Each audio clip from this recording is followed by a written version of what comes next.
Telangana SC గురుకులాల్లో తెలంగాణ విద్యా వ్యవస్థలో మరి ముఖ్యంగా పేద విద్యార్థుల మీద రేవంత్ రెడ్డి ప్రభుత్వం చేస్తున్న కుట్రల మీద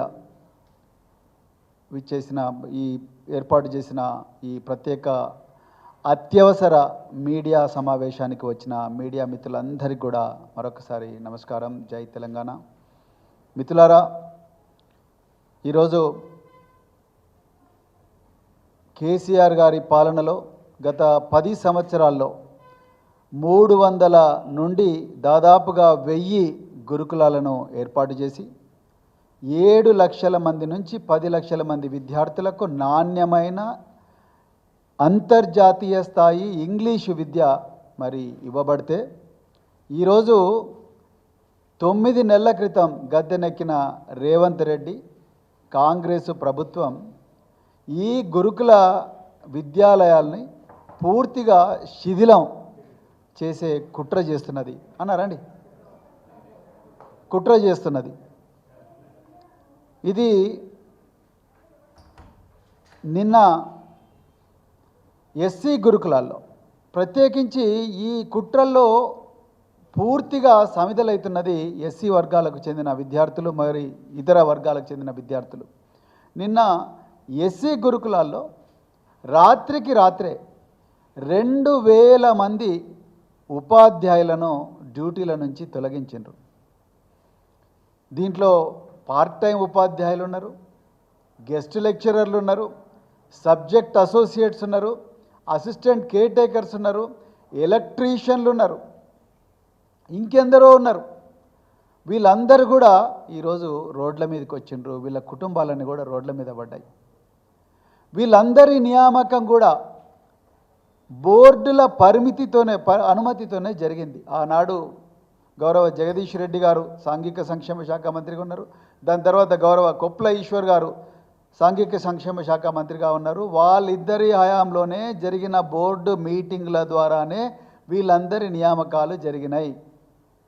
వీళ్ళందరికీ ఆనాడు ప్రభుత్వం ఇంతమందికి పోస్టులు ఇవ్వలేము అని చెప్పి సొసైటీలు, ప్రభుత్వ డిపార్ట్మెంట్ కాదు సొసైటీని స్థాపిస్తే, సొసైటీలో ఉండే హెచ్ఓడీలకు, సొసైటీ చైర్మన్ అయిన మినిస్టర్కు పూర్తి అధికారాలు ఇస్తే, అధికారాలను సద్వినియోగం చేసుకుంటూ రాజ్యాంగబద్ధంగా చట్టబద్ధంగా అన్ని రూల్స్ పాటిస్తూ వీళ్ళందరినీ కూడా ఎగ్జామ్ పెట్టి, ఇంటర్వ్యూలు పెట్టి వీళ్ళందరినీ కూడా మరి అపాయింట్ చేసుకొని వీళ్ళకి ఆనరోరియం ఇస్తే, నిన్న రాత్రికి రాత్రి 2000 మంది ఉపాధ్యాయులను తొలగించారు.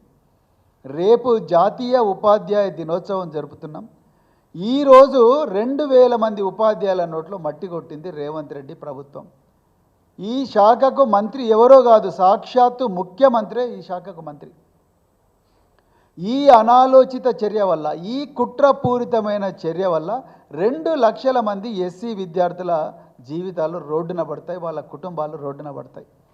ఆనాడు కేసీఆర్ గారు ఎంతో దార్శనికతతోని, ఇంకా ఎన్నాళ్ళీ అంటరానితనం, ఎన్నాళ్ళీ అణచివేత, ఎన్నాళ్ళీ వెనుకబాటుతనం, ఎన్ని రోజులని వీళ్ళు రోడ్ల మీద మరి ఈ విధంగా ఉద్యోగాలు లేక కాళ్ళకు మరి బలపం కట్టుకొని అరిపేదాకా, మరి చెప్పులు అరిగిపోయేదాకా ఏ విధంగా తిరుగుతూ ఉండాలి, ఎందుకు ఈ వివక్ష అని చెప్పి ఆనాడు డాక్టర్ బిఆర్ అంబేద్కర్ గారి 125వ జయంతి నాడు ఆనాడు తెలంగాణలో గురుకులాలను పెద్ద ఎత్తున కూడా పెంచి, మరి ముఖ్యంగా డిగ్రీ కళాశాలలు పెట్టి 12వ తరగతి అయిపోయిన వెంటనే 12వ తరగతి అయిపోయిన వెంటనే అమ్మాయిలకు పెళ్ళిళ్ళు అవుతున్నాయి, ఆ పెళ్ళిళ్ళు ఆపాలి, వాళ్ళకు కూడా మనందరి బిడ్డల్లాగానే మనందరి చెల్లెళ్ళలాగానే వాళ్ళకు కూడా కళలు కనే అవకాశం ఉండాలి, కళలు నిజం చేసుకునే అవకాశం మనం ఇవ్వాలని చెప్పి ఆనాడు గురుకుల పాఠశాలను 300 నుంచి 1000 దాకా చేసుకొస్తే ఈరోజు మొత్తం కూడా కుప్పగొల్చిండు.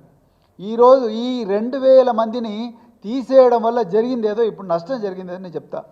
మొత్తం కూడా 38 ప్రతిభా పాఠశాలలు, వీటి కోసం స్పెషలైజ్డ్ ఎంట్రన్స్ పెట్టి, రాష్ట్ర వ్యాప్తంగా ఎంట్రన్స్ పెట్టి అత్యంత ప్రతిభ ఉన్న ఎస్సీ విద్యార్థులను, బీసీ ఎస్టీ విద్యార్థులను వీళ్ళందరినీ కూడా సెలెక్ట్ చేసుకొని సెంటర్ ఆఫ్ ఎక్సలెన్స్లో పెట్టి వీళ్లకు మైక్రో షెడ్యూల్స్ తయారు చేసి వాళ్ళందరికీ చదువు చెప్పిస్తే అందులో నుంచి వేల మంది డాక్టర్లు ఇంజనీర్లు అయినరు. కానీ ఇలా వాళ్ళు డాక్టర్లు ఇంజనీర్లు కాదు కదా, ఈరోజు ప్రభుత్వం చేసిన చర్య వల్ల వాళ్ళ పశువుల కాపర్లు అయ్యే పరిస్థితి ఉన్నది. ఇది వాస్తవం.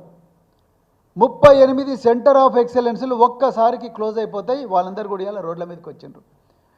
గౌలిదొడ్డి సోషల్ వెల్ఫేర్ స్కూల్ ఒకప్పుడు బందెల దొడ్డిలాగా ఉండేది. కేసీఆర్ గారు వచ్చిన తర్వాత గౌలిదొడ్డిని అంతర్జాతీయ ప్రమాణాలున్న పాఠశాలగా తయారు చేయాలని చెప్పేసి పెద్ద ఎత్తున కూడా దాని మీద ఇన్వెస్ట్ చేసి ఎయిర్ కండిషన్డ్ క్లాస్ రూములు పెట్టి బయట ఓపెన్ మార్కెట్లో అత్యంత అద్భుతంగా పాఠ్యాంశాలను బోధించే మరి ఈ పోటీ పరీక్షలకు విద్యార్థులను ప్రిపేర్ చేసే గొప్ప గొప్ప లెక్చరర్లను వాళ్ళని కాళ్ళబడి తీసుకొచ్చి మీరు ప్రభుత్వ పాఠశాలలో వాళ్ళ రామన్న కూడా వాళ్ళని తీసుకొచ్చి ప్రభుత్వ పాఠశాలలు దీంట్లో చెప్పండి అని చెప్పి ఆపరేషన్ బ్లూ క్రిస్టల్ అని చెప్పేసి ఒక ప్రోగ్రామ్ను 2015లో స్టార్ట్ చేస్తే 1000 మంది డాక్టర్లు అయినారు గౌలిదొడ్డి నుంచి.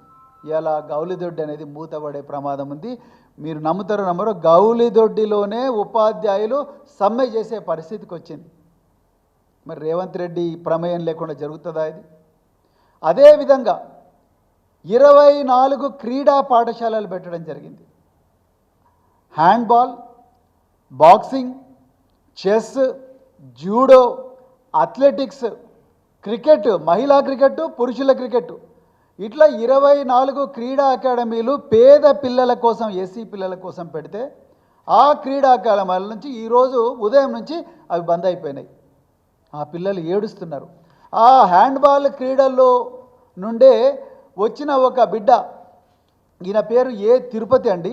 ఆ బిడ్డ ఈరోజు జోర్డాన్లో ఉన్నాడు. ఆయన ఈ జోర్డాన్ పోవడం కోసం ఈయన ఏషియన్ హ్యాండ్బాల్ జూనియర్ ఛాంపియన్షిప్కు సెలెక్ట్ అయ్యింది. పిల్లగాడు ఆ కోచ్లందరూ వచ్చేసి అధికారులను మాకు 2,20,000 రూపాయలు ఇస్తే పోగలుగుతాము అని చెప్పి జోర్డాన్కు పోగలుగుతామని ప్రభుత్వాన్ని అడిగితే ఒక్క పైసా కూడా వాళ్ళు ఇవ్వలేదండి.